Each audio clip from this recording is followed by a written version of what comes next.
आप सभी का आज के इस टॉपिक में स्वागत है और मैं आपका दोस्त विनोद मिश्रा आपके लिए लाया हूँ एक खास टॉपिक जिसका नाम है नरेशन।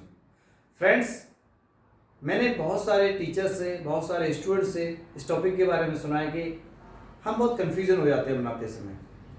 मुझसे ये बनाते नहीं आता, मैं कन्वर्ट नहीं कर पाता हूँ, इतने सारे रूल्स हैं, कैसे समझूंगा। तो फ्रेंड्स, मैं आप सभी से एक प्रॉमिस करता हूँ, एक वादा करता हूँ कि इस वीडियो को देखने के बाद जो मैं डायरेक्ट से इनडायरेक्ट के जो 4-5 वीडियो बनाऊंगा, पार्ट 1, पार्ट 2, पार्ट 3 में, तो इस सब को देखने के बाद ये मैं प्रॉमिस करता हूं कि आप कभी भी डायरेक्ट से इनडायरेक्ट में कंफ्यूजन नहीं होंगे। तो सबसे पहले मैं आपको बताना चाहूंगा कि नरेशन का हिंदी अर्थ होता है कथन। अब नरेशन को 2 भागों में बांटा जाता है। It is classified into 2 parts, direct narration और इनडायरेक्ट नरेशन। अब हम बात करते हैं डायरेक्ट नरेशन की। फ्रेंड्स, डायरेक्ट नरेशन क्या होता है कि जब स्पीकर द्वारा कही गई भाषा को, मतलब वक्ता द्वारा कही गई बात को, श्रोतागण जो लोग हैं उसी की भाषा में उसे बोलते हैं, तो उसे बोलते हैं हम डायरेक्ट नरेशन। और अब हम बात करते हैं इनडायरेक्ट नरेशन की। ये क्या होता है कि जब स्पीकर द्वारा कही गई बात को, मतलब वक्ता द्वारा कही गई बात को, श्रोतागण जो सुनने वाले लोग हैं वो स्पीकर की भाषा में न कहकर, वक्ता की भाषा में या वक्ता की तरह न कहकर, वो अपनी भाषा में अपनी तरीका से एक्सप्रेस करते हैं, उसे हम बोलते हैं इनडायरेक्ट नरेशन। फ्रेंड्स, डायरेक्ट से इनडायरेक्ट जब हम कन्वर्ट करेंगे तो सबसे पहले हमें ये जानना जरूरी है कि जो हमारा सेंटेंस है, जो हमारा वाक्य है, वो कितने भागों में क्लासिफाइड, मतलब उसमें कितने भागों में बांटा जाता है। तो सबसे पहले हम एक सेंटेंस लेते हैं। अब हम एक सेंटेंस देखते हैं। The teacher said to me, I shall not come to school. तो फ्रेंड्स, जो हमारा पहला वाला पार्ट है, ये इसको बोलते हैं रिपोर्टिंग स्पीच, और जो दूसरा वाला पार्ट, मतलब जो इन्वर्टेड कोमा के अंदर है, उसको बोला जाता है रिपोर्टेड स्पीच।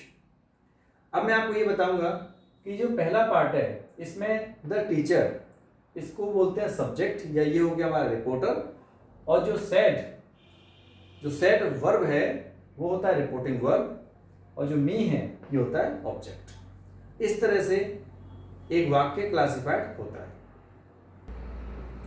फ्रेंड्स, डायरेक्ट से इनडायरेक्ट में जब हम कन्वर्ट करते हैं, बदलते हैं, तो हमारी जो वर्ब है, मतलब सेज टू, इसको टेल्स में कन्वर्ट कर देते हैं। से टू को टेल, सेड टू को टोल्ड, विल से टू को विल टेल, शेल से टू को शेल टेल में बदल देते हैं। और अगर इन वर्ब्स में टू नहीं आता है तो फिर इनको नहीं बदलते हैं, जैसा है वैसा ही रहने देते हैं।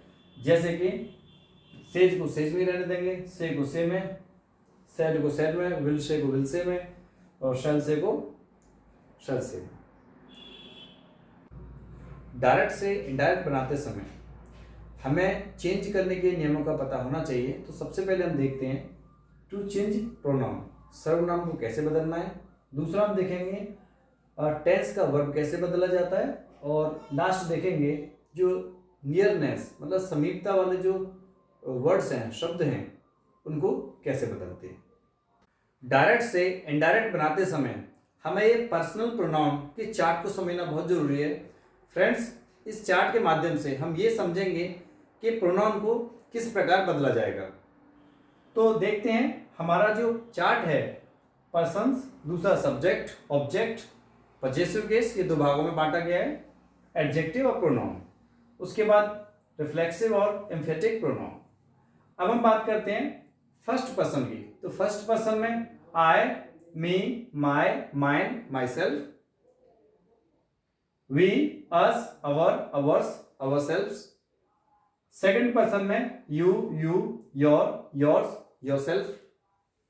थर्ड पर्सन में he, him, his, himself। फिर she, her, herself। फिर she, her, hers, herself। they, them, theirs, themselves। it, its, itself। उम्मीद है आपको ये चार्ट अच्छी तरह समझ में आ गया होगा।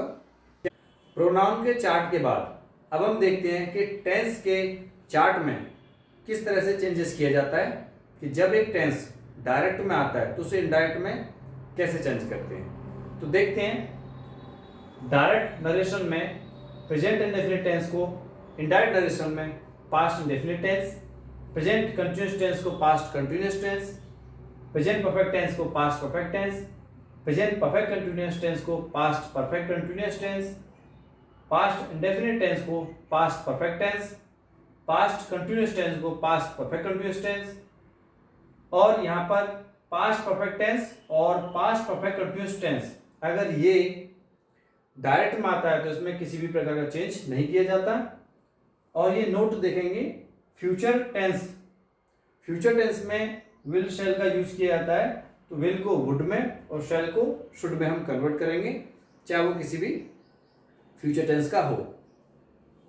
मॉडल्स में कैन को कुड में, मे को माइट में, और दूसरा could, might, would, should, must, ये जो मॉडल्स हैं इसमें किसी भी प्रकार का चेंजेस नहीं होगा। एच एम आर को वॉज वर्ब में कन्वर्ट कर दिया जाता है, हैज टू, हैव टू को हैड टू में कन्वर्ट कर दिया जाता है। तो उम्मीद है आप सभी को ये चार्ट अच्छी तरह समझ में आ गया होगा। अब हम अगले चार्ट की बात करेंगे। फ्रेंड्स, इस चार्ट के माध्यम से हम ये देखेंगे कि जो नियरनेस्ट वर्ड्स हैं, जिनसे निकटता जाहिर होती है, उन शब्दों को कैसे चेंज किया जाता है। तो चेंज इन नियरनेस्ट वर्ड्स, निकटता सूचक शब्दों में परिवर्तन देखेंगे, चेंज देखेंगे कैसे किया जाता है।